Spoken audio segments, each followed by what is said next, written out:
Okay, so I wanted to share. I feel like God has me on the topic of dying to flesh, but in relation to rigid thinking. Um, so, oftentimes, when we get in situations where you're hitting a wall, right? You're getting to a barrier or obstacle, and it's something that's blocking you from something that you're trying to achieve. It may even be something that is a right to you or belongs to you or something that God promised to you, right?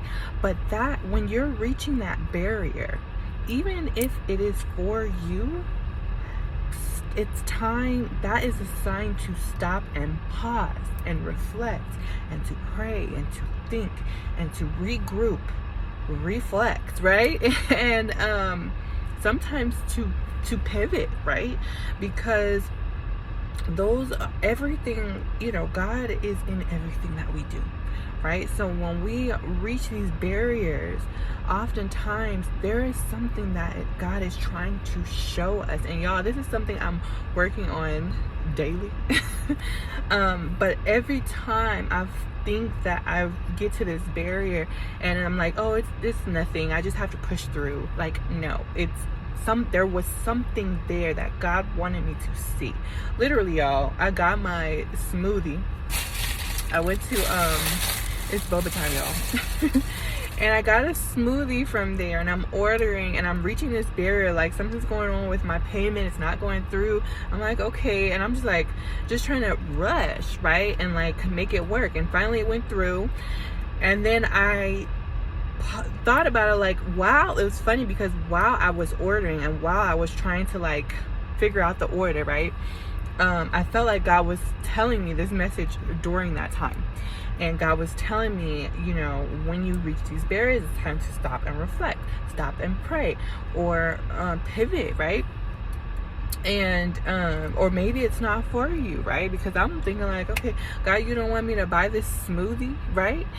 But no, sometimes it could be God's trying to protect you or warn you of something, right? It could be that God has something better for you, right? It could be because sometimes the rejection or issues that happen is not for our benefit. Sometimes it's for other people's, right? It's not that it's taking away from you, but sometimes God has you wait and pause so that other people can go, right? Other traffic can go and get their blessings, and then you'll get yours, right?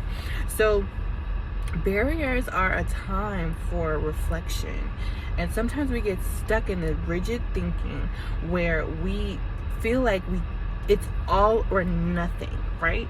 And what God is saying today is when you reach these barriers in your life, it's not all or nothing, right?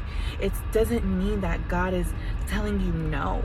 It doesn't mean that it's not for you. You can't have it at all, right? It might be wait. It might be not right now, right? It might be, I'm trying to protect you from something right now. I need you to work on yourself right now. I need you to allow somebody else to get a blessing during your process, right? There's something else that needs to happen that maybe you can't